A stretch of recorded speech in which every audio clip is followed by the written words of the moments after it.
After Neza and Ao Bing survived the heavenly tribulation, their bodies were destroyed. Only their souls were left. But without bodies, souls would soon disappear. To save them, Neza's master planned to rebuild their bodies with a 7-colored lotus. When the lotus juice dripped into the lake, a large field of lotus roots grew instantly at the bottom. These roots were the materials to rebuild the bodies. To help Neza recover quickly, villagers washed the freshly picked roots, but one man cleaned the roots while scratching his foot. Neza broke down. Then a woman blew her nose nearby. Neza shouted at her. She quickly said it was not mucus, but lotus powder. Neza felt so disgusted that he wanted to throw up. At that moment, 4 strong men pushed over 2 buckets of freshly made lotus powder. The powder turned into 2 piles that looked like feces. Neza and Ao Bing were full of dislike, so the master pushed them in. To everyone's surprise, the 2 piles grew larger fast. Neza felt something strange inside his new body. He reached in and pulled out a villager's medicine patch. Then the master summoned his flying pig. With skillful knife work, he shaped their faces back to how they looked before. But their bodies still shook like jelly.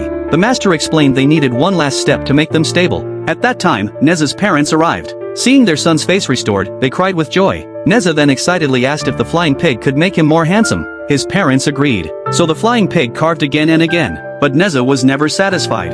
Finally, the pig got angry and gave the knife to Neza. Neza decided to carve the perfect face by himself. While he was focused, the master quickly put Ao Bing into the lotus and finished his body solidification. Soon Neza also finished his work, but the result shocked his whole family. After all the trouble, Neza chose to return to his original look. At last, Taizhenren placed him into the lotus as well, and his body became complete. Just then, urgent news arrived. Ao Bing's master had reached the city gate. Ao Bing thought his master came for revenge and wanted to beg for mercy. But Neza's master told him to wait 1 stick of incense until his body was stable. Outside the gate, Neza's parents led the army to face him. They wondered why he dared to come alone. He calmly drew a weapon that looked like a dragon claw. It turned out that because the plan failed, Neza and Ao Bing had suffered the heavenly tribulation and lost their bodies. The Dragon King of the East Sea hated this and wanted revenge for his son. But all 4 Dragon Kings were trapped under the sea, buried under magma, unable to escape. So the Dragon King of the West Sea gave him an idea. He handed him the Dragon Palace's space-ripping claw. With it, he could tear open a crack at the city gate, break the barrier, and create a path to the sea.